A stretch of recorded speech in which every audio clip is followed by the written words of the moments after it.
Friends, कैसे हैं आप सब लोग। स्वागत है आपका मेरे चैनल एजुकेशन विद गौरव। और फ्रेंड्स, मैं आपके बीच में एक नया टॉपिक लेके आया हूँ उत्तराखंड एडटी का, जो कि होगा मोटिवेशन से रिलेटेड। ठीक है। तो आपके जो सिलेबस है उसके अंदर एक टॉपिक है मोटिवेशन एंड लर्निंग, यानी कि अभिप्रेरणा और अधिगम। तो अधिगम के बारे में हम पढ़ चुके हैं, तो उसके बारे में ज़्यादा कुछ पढ़ने की ज़रूरत नहीं है। तो आज हम जो है वो उसके अंदर अभिप्रेरणा जो है उसके अंदर क्या क्या चीज़ें हैं वो हम डिस्कस कर लेते हैं। ठीक है। तो इस वीडियो के अंदर जो है हम अभिप्रेरणा के बारे में डिस्कस करेंगे और पूरी चीज़ें जो है हम क्लियर करके देखेंगे कि इसके अंदर क्या क्या चीज़ें होती हैं। ठीक है। तो आप लोग पूरे वीडियो को ध्यान से देखना और मेरे साथ बने रहना। ठीक है। ठीक है फ्रेंड्स। तो चलिए शुरू करते हैं। और फ्रेंड्स, अगर आप लोगों को नोट्स चाहिए तो एलटी के जो नोट्स हैं, अगर टीचिंग एप्टीट्यूड के लिए आपको चाहिए तो वो भी मैंने लगभग बना ही दिए हैं। एक आध कोई टॉपिक छोटा होगा तो वो बात अलग है, लेकिन ज़्यादातर सारे टॉपिक्स जो हैं मैंने कवर कर दिए हैं। तो आप लोगों को नोट्स चाहिए तो आप मुझसे ले सकते हैं। ठीक है फ्रेंड्स। तो और उसके अलावा टीम जो लेक्चरर वाले हैं वो भी मेरे से नोट्स ले सकते हैं। ठीक है। तो चलिए शुरू करते हैं आज का हमारा सेशन। तो आज जो है हम बात करने वाले हैं अभिप्रेरणा या मोटिवेशन की। सबसे पहले हम बात करेंगे कि अभिप्रेरणा का अर्थ, उसका प्रकार और उसके महत्व के बारे में। तो फ्रेंड्स, जो अभिप्रेरणा है वो व्यवहार को समझने के लिए जो है अभिप्रेरणा का प्रत्यय अत्यंत समझना आवश्यक है कि अगर हम बच्चों के व्यवहार का अध्ययन करना चाहते हैं तो उसके लिए सबसे ज़रूरी है कि हम मोटिवेशन को समझें। तो जो मोटिवेशन शब्द है वो जो अभिप्रेरणा शब्द है वो अंग्रेजी के मोटिवेशन से बना हुआ है। और मोटिवेशन जो है वो मोटम से बना हुआ है। तो मोटम का जहाँ मतलब होता है मूव, तो या इसका मतलब होता है इंसाइट टू एक्शन। ठीक है ना। तो इसका मतलब हुआ कि जो अभिप्रेरणा है वो एक ऐसी संक्रिया है जो जीव यानी कि किसी भी जीव को क्रिया के प्रति उत्तेजित कर देती है और उसको एक्टिव बना देती है, यानी सक्रिय कर देती है। यानी कि किसी भी काम को करने के लिए किसी भी जीव को वो एक्टिव करती है, उसको उत्तेजित करती है और उसको सक्रिय कर देती है।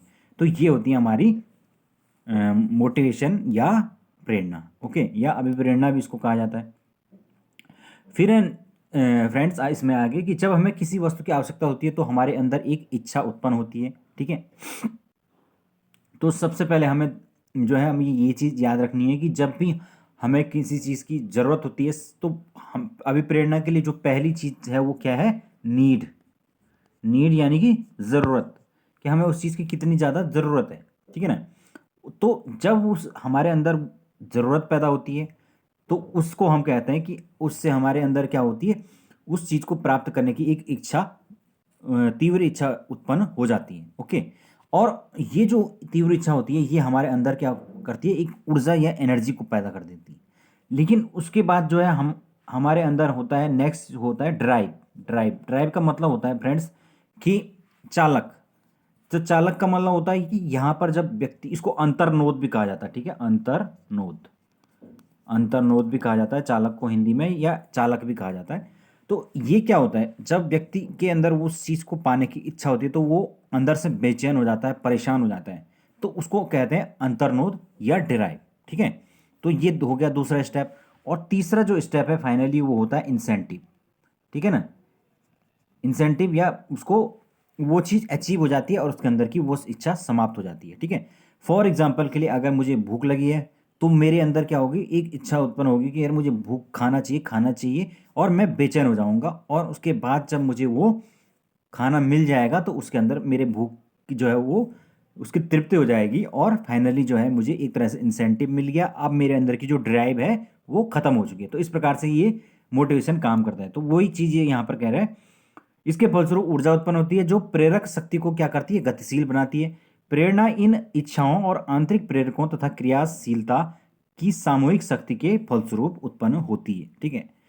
और उच्च जो प्रेरणा है उसकी इच्छा के लिए जो है वो अधिक ऊर्जा उत्पन्न हो और गतिशीलता की जरूरत होती है। यानी जितनी ज़्यादा हमें मोटिवेशन चाहिए उस उतनी ही ज़्यादा जो है एनर्जी की जरूरत पड़ेगी। ठीक है ना। अभिप्रेरणा जो होता है उसके द्वारा व्यवहार को अधिक दृढ़ किया जा सकता है। तो फ्रेंड्स, किसी भी व्यक्ति के व्यवहार में अगर दृढ़ता लानी है, अपने कार्यों के प्रति जो है वो दृढ़ता लानी है, तो उसके लिए जो है वो क्या चाहिए, एक स्ट्रॉन्ग मोटिवेशन की ज़रूरत होती है। ठीक है। और आगे चलते हैं। इसकी परिभाषा में ज़्यादा कुछ देखने के लिए ज़रूरत नहीं है, पर एक दो परिभाषा है। एंड फ्रेडसन है उनके अनुसार सीखने में जो सफल अनुभव सीखने में जो सफल अनुभव है वो अधिक सीखने की प्रेरणा देते हैं। नेक्स्ट है यानी कि कहने का मतलब था कि जब अगर हम किसी चीज़ में सफल हो जाते हैं तो हम जो है वो फिर और ज़्यादा उस चीज़ को सीखते हैं, तो हमें वो एक तरह से मोटिवेशन मिल जाता है। फिर जो गुड है उनके अनुसार किसी कार्य को करने, आरंभ करने, जारी रखने और नियमित बनाने की प्रक्रिया को ही क्या कहते हैं, प्रेरणा कहते हैं। फिर है लोवेल है उनके अनुसार प्रेरणा एक ऐसी मनोशारीरिक एवं आंतरिक प्रक्रिया है जो किसी आवश्यकता की उपस्थिति में पादुप्रित होती है, यानी कि उसके जब कोई चीज़ जो आवश्यकता है वो नहीं होती है तो उस स्थिति में उसका प्रादुर्भाव होता है और ऐसी क्रिया जो है वो और गतिशील होती है और आवश्यकता को संतुष्ट कर देती है। ठीक है, तो उपयुक्त तो हम जो परिभाषाएं हैं उसके आधार पर हम कह सकते हैं कि जो अभिप्रेरणा है फ्रेंड्स वो एक आंतरिक कारक है जो किसी क्रिया या व्यवहार को आरंभ करने की प्रवृत्ति को जागृत कर देती है और व्यवहार की जो व्यक्ति का व्यवहार है उसको भी एक तरह से ये मोटिवेट करती है, उसको एक दिशा देने का काम करती है। अब इसके क्यों क्या क्या टाइप होते हैं वो हम देख लेते हैं। तो फ्रेंड्स मोटे मोटे तौर पर जो है अभिप्रेरणा जो है उसके दो टाइप होते हैं। पहला होता है आंतरिक कारक या उसको प्राकृतिक कारक भी कहा जाता है। ठीक है, अब जो प्राकृतिक कारक है या नेचुरल मोटिवेशन है उसके भी अलग अलग जो है अलग अलग उसको खंडों में विभाजित किया जाता है। तो किस प्रकार से किया जाता है देखते हैं। उनमें सबसे पहले जो हम बात करेंगे वो होता है मनोदैहिक प्रेरणाएं, यानी कि ऐसी प्रेरणाएं, ऐसे मोटिवेशन जो कि व्यक्ति को जन्मजात हासिल है।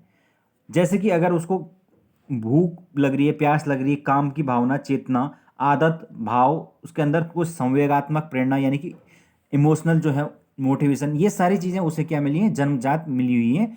तो ये उसकी एक नेचुरल क्या है, उसका मोटिवेशन है कि भाई अगर उसे खाना लगा है, खाना चाहिए तो उसे चाहिए और ये चीज़ उसे मोटिवेट करती है कि प्यास लगी है तो उसे पानी चाहिए। ये उसको क्या है, उसका नेचुरल मोटिवेशन है। नेक्स्ट होती है सामाजिक प्रेरणाएं। कुछ ऐसी प्रेरणाएं होती हैं जो कि समाज के अंदर, क्योंकि मनुष्य क्या होता है, एक सामाजिक प्राणी है और वह जिस समाज के अंदर रहता है वही समाज क्या करता है, उसके व्यवहार को निर्धारित करता है, क्योंकि उस समाज के नियमों के अनुसार उसे अपने आप को ढालना पड़ता है। और इसीलिए जो है उसकी सामाजिक आवश्यकताएं भी कुछ होती हैं जिसमें कि प्यार, प्रेम, स्नेह, सम्मान, ज्ञान, पद, नेतृत्व, ये सारी चीज़ें जो हैं उसको समाज से चाहिए होती हैं। ये उसकी सामाजिक इच्छाएं होती हैं और ये उसको क्या करती हैं, मोटिवेट करती हैं कि वो काम को करे। ओके, आगे कुछ होती हैं व्यक्तिगत प्रेरणाएं। व्यक्तिगत प्रेरणाएं क्या होती है, प्रत्येक व्यक्ति के अंदर जो है वो जन्मजात होती हैं और वो कुछ व्यक्तियों के अंदर कुछ विशेष इंटरेस्ट जो है डेवलप हो जाते हैं, है ना। जैसे कि अगर कोई व्यक्ति जिम जाना इस प्रकार के हो जाते हैं कि वो क्या करते हैं, अपने आप को मोटिवेट करते रहते हैं और लगातार जिम जाके अपने आप को परफेक्ट जो है फिट बना के रखते हैं, अपनी बॉडी को सुडौल बना के रखते हैं। कुछ लोग होते हैं जो अच्छा उनके अंदर मोटिवेशन होता है तो वो गिटार सीख लेते हैं, कुछ कुछ और टैलेंट सीख लेते हैं, डांस सीख लेते हैं। तो ये चीज़ें जो हैं वो व्यक्तिगत स्तर पर होती हैं। प्रत्येक व्यक्ति के अंदर कुछ इस प्रकार की प्रेरणाएं होती हैं। ठीक है, तो ये है व्यक्तिगत प्रेरणाएं। इनके अंतर्गत जो है वो अपना खुद का इंटरेस्ट, अपना दृष्टिकोण यानी कि अपना पॉइंट ऑफ व्यू, स्वधर्म, नैतिक मूल्य, ये सारी चीज़ें आती हैं। सेकेंड है फ्रेंड्स हमारे पास वो होता है आउटर एक्सटर्नल मोटिवेशन, या उसको हम कहते हैं आर्टिफिशियल मोटिवेशन या कृत्रिम प्रेरणा। तो इसको भी जो है अलग अलग भागों में बांटा जाता है। सबसे पहले इसमें आता है दंड व पुरस्कार। तो जो विद्यालय होता है उसके जो कार्य होते हैं उसमें विद्यार्थियों को प्रेरित रखने के लिए सबसे ज़्यादा महत्व है इस चीज़ का, दंड और पुरस्कार का। इसके अंदर जो है दंड एक जो है वो सकारात्मक प्रेरणा के अंदर माना जाता है, लेकिन दंड कैसा होना चाहिए, इस प्रकार का हो जो कि भविष्य के अंदर बच्चे को प्रेरित करे सही काम करने के लिए। ठीक है, और नेक्स्ट पुरस्कार एक सकारात्मक प्रेरणा है, यह भौतिक, सामाजिक व नैतिक कुछ भी हो सकती है और ये बच्चों को यानी बालकों को बहुत ज़्यादा प्रिय होता है, यानी कि उनको पुरस्कार पाना बहुत अच्छा लगता है और इस शिक्षक जो होते हैं उनको इसका प्रयोग सदैव करते रहना चाहिए। ठीक है, नेक्स्ट हमारे पास आता है फ्रेंड्स सहयोग। तो सहयोग जो है वो एक तीव्र अभिप्रेरक माना जाता है और इसके माध्यम से शिक्षा देनी चाहिए, क्योंकि जब सहयोग की भावना जो है वो बच्चों के अंदर डेवलप होती है तब वो क्या होते हैं, सेल्फ मोटिवेट होते हैं। फिर है नेक्स्ट लक्ष्य, आदर्श और स्वदेश्य प्रयत्न, यानी कि व्यक्ति जो है वो उसके अंदर अभिप्रेरणा तब उत्पन्न होती है जब उसके लक्ष्य जो हैं वो क्लियर हैं, निर्धारित हैं। यानी जब आप क्या होते हैं अपने लक्ष्यों के प्रति जो है एकदम क्लियर होते हैं कि भाई मुझे ये करना है तो करना है, ये ही करना है, तो उस टाइम पर जो है आप क्या होते हैं, बहुत ज़्यादा फोकस्ड होते हैं और क्लियर होते हैं कि अब यही करना है। जब हम भटकते हैं, हमारा लक्ष्य जो है वो क्लियर नहीं होता है, हम हमेशा क्या होते हैं, इधर से उधर जो है वो भटकते रहते हैं। कभी हम सोचते हैं कि ये कर लेते हैं, कभी सोचते हैं वो कर लेते हैं, तो इस स्थिति में हमारा जो मोटिवेशन लेवल है वो गिर जाता है। फिर है अभिप्रेरणा में परिपक्वता, यानी कि जो हमारा मोटिवेशन है वो कितना परिपक्व है। विद्यार्थियों में प्रेरणा उत्पन्न करने के लिए यह आवश्यक है कि उनकी शारीरिक, मानसिक, सामाजिक व आर्थिक स्थिति को भी ध्यान में रखा जाए, जिससे कि वो शिक्षा ग्रहण कर सकें। ठीक है, तो अभिप्रेरणा के लिए जो है ये सारी जो है स्थितियां भी बच्चे की ध्यान में रखनी चाहिए। ठीक है, नेक्स्ट है अभिप्रेरणा और फल का ज्ञान, यानी कि अगर बच्चे को किसी काम को करने के दौरान या उसके बाद उसके उसमें क्या उसको फल मिलेगा इसकी जानकारी हो, तो उससे क्या होता है, एक प्रकार का उसको मोटिवेशन मिलता है फ्रेंड्स। ओके, जैसे कि फॉर एग्जांपल जब होता है कि आपको पता है कि भाई, जैसे कि जब मैं हाई स्कूल के अंदर था तो उस टाइम पर हमें पता, ये बात इंटरमीडिएट के अंदर था तो हमें ये बात पता चली थी कि जो लोग अच्छे मार्क्स लाएंगे 85% से ऊपर लाएंगे उनको क्या मिलेगी, स्कॉलरशिप मिलेगी डीएसटी की तरफ से। ठीक है ना, 60,000 रुपये मिलती थी साल। तो उस टाइम पर जो है मुझे बहुत ज़्यादा उससे मोटिवेशन मिला था, और फ्रेंड्स मेरे उससे इतने अच्छे नंबर आए थे कि मुझे फिर बीएससी के अंदर जो है उसकी स्कॉलरशिप डीएसटी की मिली थी, 60,000 रुपये उसमें मिलते थे। तो ये चीज़ें जो हैं वो बच्चे को क्या करती हैं, बहुत ज़्यादा मोटिवेट करती हैं। आगे पूरे व्यक्तित्व को लगा देना, तो पूरे व्यक्तित्व जो को लगा देना यानी कि अपना पूरा का पूरा जो है वो जो डेडिकेशन होके जो है वो काम करना किसी भी चीज़ में, तब वो व्यक्ति जो है उसको व्यक्तित्व में अंदर संतोष की प्राप्ति होती है, यानी कि सेटिस्फैक्शन मिलता है जब हम किसी चीज़ को मन लगा कर करते हैं। फिर है भाग लेने का अवसर देना, यानी कि विद्यार्थियों को किसी भी काम में जब हम सम्मिलित करने का अवसर देते हैं तो उससे वो मोटिवेट होते हैं। ठीक है, नेक्स्ट है व्यक्तिगत कार्य प्रेरणा एवं सामूहिक कार्य प्रेरणा, यानी कि प्रारंभिक जो स्तर है उसमें व्यक्तिगत और फिर उसे सामूहिक प्रेरणा में परिवर्तित करना चाहिए, क्योंकि व्यक्तिगत प्रगति ही अंत में सामूहिक प्रगति होती है। ठीक है, तो चलते हैं आगे। नेक्स्ट हम बात करेंगे फ्रेंड्स कि जो अब्राहम मैस्लो हैं उन्होंने जो है एक सिद्धांत दिया है, वो है आवश्यकता पदानुक्रम का सिद्धांत। तो इसके अंदर इन्होंने एक आवश्यकता का एक ग्राफ ही बना बोल लीजिए, या एक प्रकार का लेवल ऑफ जो है वो नीड्स को बनाया है, और उसके अकॉर्डिंग इन्होंने जो है वो आपके अभिप्रेरणा या मोटिवेशन को डिफाइन किया है कि आवश्यकताएं जो हों किस प्रकार से मोटिवेशन को प्रभावित करती हैं। तो जो मनोवैज्ञानिक अब्राहम मैस्लो उन्होंने आवश्यकता पदानुक्रम सिद्धांत यानी कि हायरार्की थ्योरी ऑफ नीड्स को प्रतिपादित किया, और इसमें मैस्लो की 8 विकासात्मक जो है अवस्थाएं प्रतिमान के नाम से जानी जाती है। आरंभ में मैस्लो ने 5 विकासात्मक मॉडल को दिया था, और बाद में इन्होंने 3 और मॉडल इसमें जोड़ दिए थे। ठीक है, तो अब मैस्लो की जो आवश्यकता पदानुक्रम सिद्धांत है उसमें जो है उन्होंने आवश्यकताओं के कई स्तर बताए हैं। तो ये कुछ इस प्रकार से उन्होंने स्तर बताए हैं, इस चक्र के द्वारा आप इसको समझ सकते हैं। तो इस चक्र को देखिए, सबसे नीचे है मौलिक आवश्यकताएं, फिर है सुरक्षा आवश्यकताएं, फिर सामाजिक आवश्यकताएं, फिर आत्मसम्मान और आत्मसिद्धि। इस प्रकार से जो है ये हायरार्की नीड्स बताई हैं। इनको आप मैं एक दूसरे जो एक चित्र इसकी सहायता से समझते हैं। तो सबसे पहले जो पहला लेवल है फ्रेंड्स ये होता है शारीरिक लेवल, क्योंकि यहाँ पर जो है व्यक्ति की जो बेसिक इच्छाएं हैं जिसके अंदर आपका भूख, प्यास, जल जो है, संभोग, निद्रा, उत्सर्जन, ये सारे के सारे जो शारीरिक नीड होती हैं व्यक्ति की वो होती हैं। ओके, और ये सबसे बेसिक चीज़ है कि व्यक्ति इनको पाने के लिए प्रयास करता है और उसके लिए वो मोटिवेट होता है।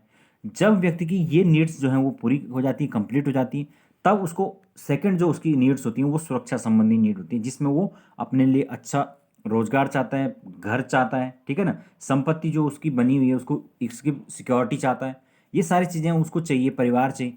और उसके बाद जब ये सब चीज़ें उसको उपलब्ध हो जाती तो उसके बाद उसको चाहिए स्नेह या प्रेम, क्योंकि उसके अंदर उसको समाज से, अपने दोस्त, यार, मित्र, परिवार, इन सब से जो है उसको मित्रता और प्रेम की भावना चाहिए, क्योंकि मनुष्य क्या होता है, एक सामाजिक प्राणी है आखिरकार। फिर नेक्स्ट है हमारे पास कि सम्मान की स्थिति। अब वो इन सब चीज़ों को जब पार कर लेता है तो उसकी आवश्यकताएं बढ़कर उसका मोटिवेशन लेवल बढ़ जाता है, और उसको चाहिए अब समाज से इज्जत, आदर, पद, कोई सम्मान, आत्मविश्वास या कोई अचीवमेंट वो हासिल करना चाहता है। और लास्ट में जब वो इन सारी लेवल को पार कर जाता है तो वो पहुंच जाता है आत्मसिद्धि पर, जहाँ पर जो है वो उसके अंदर बहुत ज़्यादा नैतिकता की भावना, यानी जिसको कहते हैं मोरालिटी, बहुत ज़्यादा डेवलप हो जाती है, जो कि तीसरा लेवल होता है ना। 3 लेवल बताए थे ना, ईद, ईगो और सुपर ईगो। तो सुपर ईगो वाली कंडीशंस होती है इसमें, सृजनात्मकता आ जाती है, समस्या समाधान जो है वो क्षमता डेवलप हो जाती है, आत्मसिद्धि यानी कि आत्मज्ञान प्राप्त होना।